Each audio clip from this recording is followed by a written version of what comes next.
क्या इस वीकेंड पर आप सचमुच की पाइथन गेम क्रिएट करना चाहते हैं? इस वीडियो में हम स्क्रैच से टिक टैक टू गेम बनाना सीखेंगे। ये 2 प्लेयर गेम होगी। इसमें हम बनाएंगे गेम का बोर्ड। इसमें जीतने वाले खिलाड़ी का भी बताया जाएगा और टाई गेम का भी बताया जाएगा। इसके लिए आपको किसी फैंसी लाइब्रेरी की ज़रूरत नहीं है, जस्ट प्योर पाइथन लॉजिक हम इस्तेमाल करेंगे।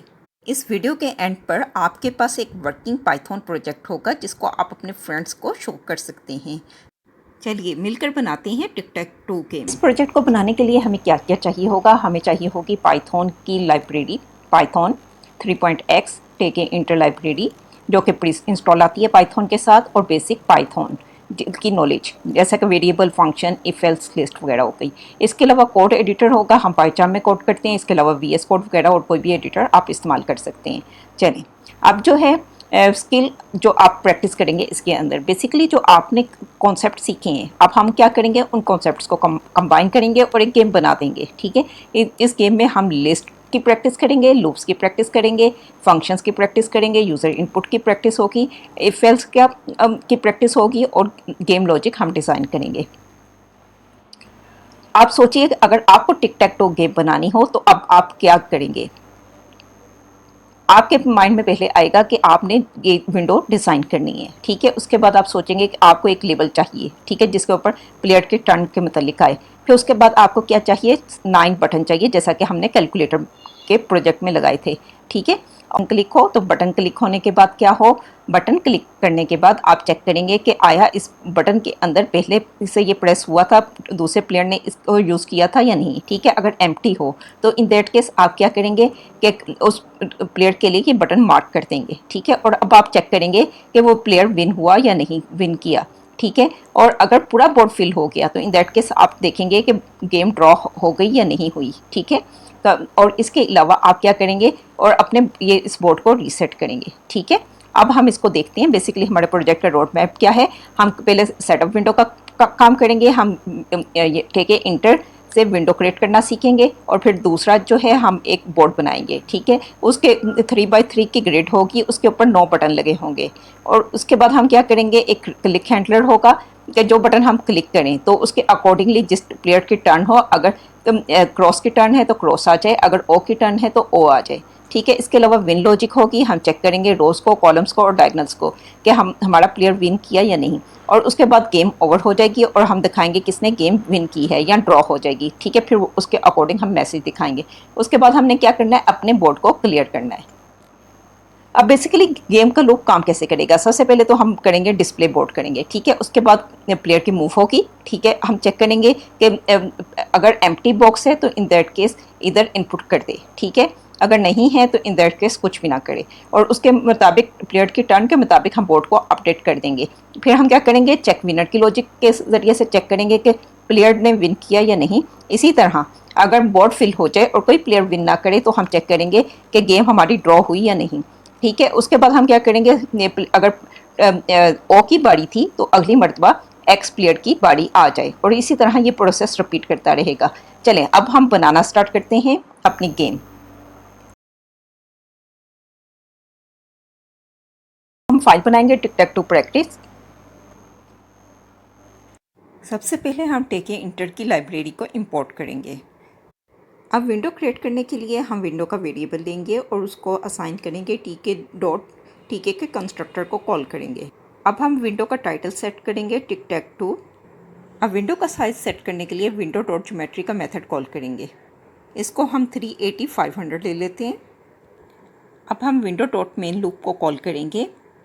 ये फंक्शन आने वाले तमाम इवेंट को रिसीव करता है। अब हमारी विंडो बन गई। अब हम इसको चला कर देखते हैं। अब आप देख सकते हैं कि हमारी विंडो बन चुकी है। इसको अब हम क्लोज़ कर देते हैं। इसके अंदर हमें लेबल लगाना है और बटन सेट करने हैं। अब सबसे पहले हम ऊपर लेबल लगाते हैं। लगाने के लिए हम क्या करेंगे, लेबल का एक वेरिएबल लेंगे, उसको असाइन करेंगे टीके डॉट लेबल का कंस्ट्रक्टर। अब लेबल के कंस्ट्रक्टर में हम एक विंडो का ऑब्जेक्ट पास करेंगे और दूसरा पैरामीटर में हम टेक्स्ट दे देंगे। फ़िलहाल अब हम टेक्स्ट को एम्प्टी रहने देंगे। फिर हम इसका फ़ॉन्ट सेट करेंगे। फ़ॉन्ट हमने एरियल और उसका साइज़ 25 सेट कर दिया और इसकी हाइट हमने 3 सेट कर दी। अब इस लेबल को हम ग्रिड में ऐड करेंगे। इसको हमने रो 0 और कॉलम 0 पर एंटर करना है, और क्योंकि ये 3 कॉलम पर स्पेन करती है तो इसका कॉलम स्पेन हम 3 सेट कर देंगे। टेक्स्ट में हमने फ़िलहाल 0 सेट कर दिया। अब हमारी विंडो पर एक लेबल सेट हो चुका है। बोर्ड की इन्फॉर्मेशन स्टोर करने के लिए एक हम लिस्ट बनाएंगे। लिस्ट में 9 एलिमेंट होंगे 0 से लेकर 8 तक। फिर हम अपनी बोर्ड की लिस्ट में एम्प्टी स्ट्रिंग सेट कर देंगे, और इधर हम स्प्रिंग की रेपिटेशन का कॉन्सेप्ट इस्तेमाल करेंगे, और स्क्वायर ब्रैकेट में एम्प्टी स्ट्रिंग लिखकर 9 से मल्टीप्लाई कर देंगे। इस तरह हमारी बोर्ड की 9 एलिमेंट की लिस्ट बन जाएगी जिसमें एम्प्टी स्ट्रिंग सेट होगा। अब ग्रिड पे हमें 9 बटन चाहिए, तो अब हम क्या करेंगे, बटन्स की एक लिस्ट बना लेंगे, एम्प्टी लिस्ट। इसको अब हम फोर लूप के थ्रू पॉपुलेट करेंगे। अब हम एक फोर लूप लेंगे, आई इन रेंज 8। ये लूप 9 मरतबा चलेगा। अब हम बटन का ऑब्जेक्ट बनाएंगे। Button is equal to T K dot button. इसके अंदर पहला पैरामीटर हम विंडो का ऑब्जेक्ट पास करेंगे, फिर हम इसके बाकी पैरामीटर सेट करेंगे। हमारा बटन स्टार्ट में एम्प्टी होना चाहिए, हम इसका टेक्स्ट एम्प्टी सेट कर देंगे। हम बटन का फ़ॉन्ट एरियल और 24 सेट कर देंगे। इसकी भी हाइट हम 3 ले लेंगे, और विड्थ हम इसकी रख लेते हैं 5। अब कौन सा बटन प्रेस हुआ उसके लिए हम कमांड को सेट करेंगे। कमांड में हम असाइन करेंगे लैम्डा फंक्शन, और उसमें हम आई पैरामीटर पास कर देंगे। अभी ये इसे प्रिंट कर रहा है, बाद में हम इसको एक फंक्शन से रिप्लेस कर देंगे जो कि हमारी क्लिक की लॉजिक को कवर करेगा। अब इस बटन को हम ग्रिड पर ऐड करते हैं। अब इसको ग्रिड पर ऐड करने के लिए हमें ज़रूरत होती है बताने की रो और कॉलम की। इस बटन को हम बटन की लिस्ट में अपेंड कर देंगे। हमने लिस्ट ली है 9 लीनियर एलिमेंट्स की। हमें ज़रूरत क्या थी कि हम 3x3 की लिस्ट लेते। अब हम अपने लीनियर लिस्ट के इंडेक्सेस को इस तरह सेट करेंगे कि इससे हमें रो और कॉलम्स की वैल्यू मिल जाए। अब रो को एडजस्ट करने के लिए हम अपने इंडेक्स की फ्लोर डिवीजन लेंगे 3 के साथ, और कॉलम के लिए हम इंडेक्स का 3 के साथ मॉड ले लेंगे। जब फर्स्ट टाइम ये लूप चलेगा, आई की वैल्यू हमारे पास आएगी 0 का 3 के साथ फ्लोर डिवीजन ली तो 0 आ गया, रो हमारी आ गई 0, और कॉलम का 0 के साथ हमने मोड लिया तो वो भी 0 आ गया। पहला बटन हमारा 0 पर सेट हो जाएगा। इसी तरह सेकंड बटन के लिए 1 आया इंडेक्स, 1 की फ्लोर डिवीजन 3 के साथ ली तो हमारे पास 0 आ गया, रो 0, और 1 का हमने मोड 3 के साथ लिया, हमारे पास 1 आ गया। कॉलम 1 में हमारा सेकंड बटन प्रिंट हो जाएगा। इस तरह थर्ड बटन के वक्त हमारा इंडेक्स आएगा 2, और 2 का फ्लोर डिवीजन हमने 3 के साथ ली तो हमारा रो आ गई 0, और 2 का मोड हमने 3 के साथ लिया तो हमारे पास आ गई कॉलम की वैल्यू 2। इस तरह थर्ड कॉलम में हमारा तीसरा बटन प्रिंट हो जाएगा। जब लिस्ट का इंडेक्स होगा 3 के साथ फ्लोर डिवीजन लिया तो हमारे पास 1 आ गया, तो रो की वैल्यू आ गई 1। 3 का मोड 3 के साथ लिया तो हमारे पास कॉलम की वैल्यू आ गई 0। इस तरह हमारा चौथा बटन सेकंड रो में प्रिंट हो जाएगा। इस तरह फ्लोर डिवीजन के साथ हमारी रो की वैल्यू सेट होती रहेगी, और कॉलम के साथ हमारे कॉलम सेट होते रहेंगे, और इस तरह हमारी 3x3 की ग्रिड बन जाएगी। क्योंकि रो 0 पर ऑलरेडी हमने लेबल इंसर्ट किया हुआ है, तो अब हम क्या करेंगे, हम बटन की ग्रिड में रो में 1 ऐड कर देंगे ताकि हमारे बटन फर्स्ट रो से इंसर्ट होना स्टार्ट हों। अब इसको हम चलाकर देख लेते हैं। अभी हमें लेबल में 0 वैल्यू नज़र आ रही है, और हमें 3x3 की ग्रिड नज़र आ रही है। अब हम लेबल की वैल्यू सेट करते हैं। हम चाहते हैं कि पहले क्रॉस की बारी आए। इसके लिए हम current_player वेरिएबल लेकर उसके अंदर क्रॉस की वैल्यू सेट कर देते हैं। अब हमने इस लेबल में इस करंट प्लेयर की वैल्यू सेट करनी है। इस वैल्यू को सेट करने के लिए हम एक फंक्शन डिफाइन करते हैं, सेट प्लेयर टर्न। इसके अंदर हम एक पैरामीटर प्लेयर पास कर देते हैं। अब लेबल की वैल्यू सेट करने के लिए लेबल डॉट कन्फिगर का मेथड कॉल किया, और उसके अंदर हमने text is equal to player set कर दिया। हम इस प्लेयर के साथ एक टेक्स्ट भी अपेंड करना चाहते हैं। उसके लिए हमने क्या किया, प्लेयर टर्न कोलन को अपेंड कर दिया प्लेयर के साथ। हम चाहते हैं कि थ्रू आउट गेम में हमारे लेबल की वैल्यू कंसिस्टेंट रहे, इसलिए हमने ये फंक्शन क्रिएट किया है। अब गेम में जहां हमने करंट प्लेयर को x की वैल्यू असाइन की, वहां पर हम सेट प्लेयर टर्न वाला फंक्शन कॉल कर लेते हैं। उसके अंदर current_player का पैरामीटर पास कर देते हैं, जो कि लेबल में हमारी करंट प्लेयर की वैल्यू सेट कर देगा। अब हम इसको रन करेंगे। अब हमारे पास प्लेयर टर्न का लेबल सेट हो गया और इसके साथ ग्रिड में हमें 9 बटन नज़र आ रहे हैं। अब हम इसको क्लोज कर देते हैं। अब हम बटन क्लिक की लॉजिक को इम्प्लीमेंट करते हैं। अब हम बटन प्रेस्ड का फंक्शन क्रिएट करते हैं। उसके अंदर करंट इंडेक्स की वैल्यू पास करते हैं जो कि हमारे फॉर लूप के थ्रू आ रही है, ताकि जो भी बटन क्लिक हो तो हमें मालूम हो जाए कि कौन से नंबर का बटन प्रेस हुआ है। अब हम फंक्शन डिफाइन करते हैं बटन प्रेस्ड। उसके अंदर एक पैरामीटर पास करते हैं इंडेक्स का। अब जब भी कोई बटन प्रेस होगा तो हम चेक करेंगे कि ये बटन पहले से ऑक्यूपाइड था या नहीं। अगर ऑक्यूपाइड नहीं होगा तो इन दैट केस हमारी लॉजिक चले, अदरवाइज हमारी लॉजिक ना चले। इसके लिए हम कंडीशन लगाएंगे if board i exactly equal to empty space. हमने नीचे जब बोर्ड की लिस्ट बनाई थी तो उसके अंदर एम्प्टी स्पेस डाली थी, तो अभी भी हम इसका ख्याल रखेंगे कि एम्प्टी स्पेस ही हो। उसके अंदर कोई आप स्पेस वगैरह का करैक्टर दे दिया तो हमारी लॉजिक ठीक काम नहीं करेगी। अब जो यूज़र बटन को प्रेस करेगा, अगर बटन पहले से ऑक्यूपाइड नहीं है तो वो बटन उस यूज़र को असाइन हो जाएगा। उसके लिए हम क्या करेंगे, बोर्ड आई की अरे में करंट अंडरस्कोर प्लेयर की वैल्यू को स्टोर कर देंगे। इधर हमें लोकल वेरिएबल नहीं चाहिए, इस वजह से हम ग्लोबल वेरिएबल को एक्सेस करने के लिए ग्लोबल का कीवर्ड यूज़ करेंगे। और जौन से वेरिएबल हमें चाहिए ग्लोबल, हम उनको इधर कॉल कर लेंगे। ठीक है, ग्लोबल करंट प्लेयर, और बोर्ड को हम इधर एक्सेस कर लेते हैं।